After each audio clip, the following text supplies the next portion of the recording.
Assalamualaikum warahmatullahi wabarakatuh. Apa kabar teman-teman UT di kelas ini?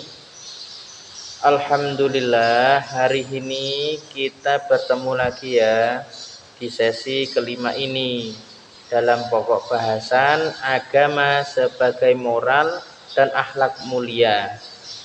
Jadi yang perlu kita ketahui bahwa agama itu sendiri sebenarnya diklasifikasikan macam-macam ya. Karena agama yang ada di muka bumi ini banyak. Bahkan di Indonesia saja agama itu macam-macam. Jika menurut Al-Masdusi, yaitu seorang pengacara yang dari Pakistan, beliau juga aktivis agama. Beliau mengatakan bahwa agama itu dibagi menjadi tiga. Yang pertama yaitu agama wahyu dan agama bukan wahyu. Jadi agama wahyu itu ada agama samawi, agama yang memang diturunkan oleh Allah Subhanahu wa taala untuk menjadi pedoman bagi umat manusia. Contohnya adalah agama Islam. Sedangkan agama yang bukan wahyu yaitu agama yang muncul terbentuk dari kebudayaan masyarakat. Jadi agama selain Islam itu disebut agama arti ya. Terus kemudian agama misi dan agama bukan misi.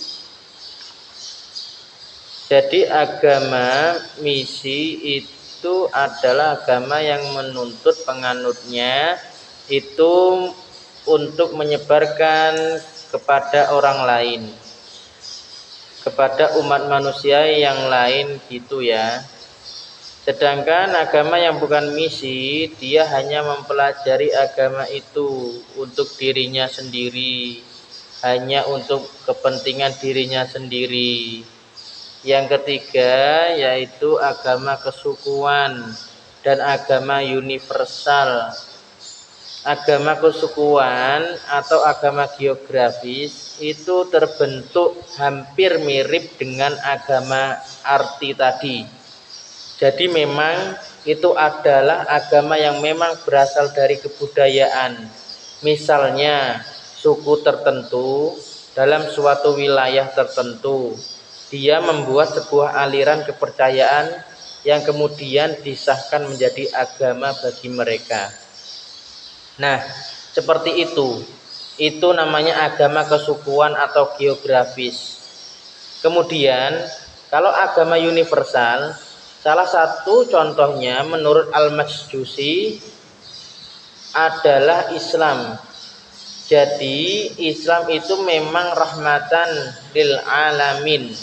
Dia bersifat umum untuk semua kalangan, bisa masuk semua, bisa masuk ke dalam Islam. Kemudian kaitan agama sebagai moral. Jadi moral itu adalah sifat dasar dari manusia dan berangkat dari moral ini.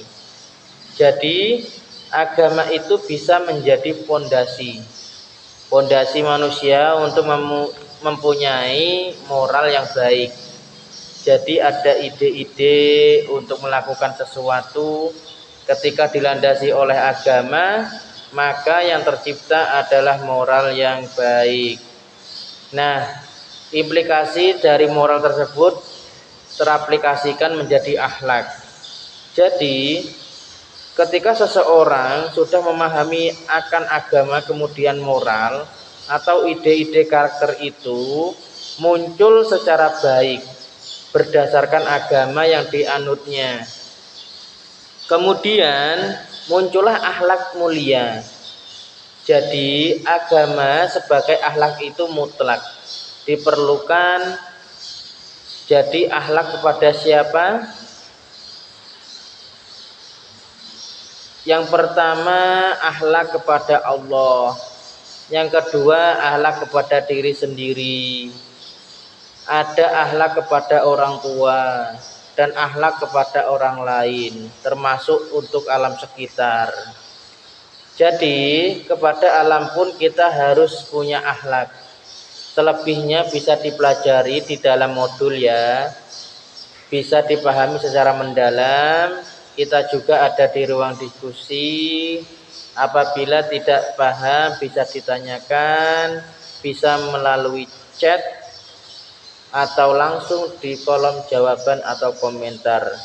Baik, terima kasih untuk hari ini. Selalu semangat sahabat UT semua.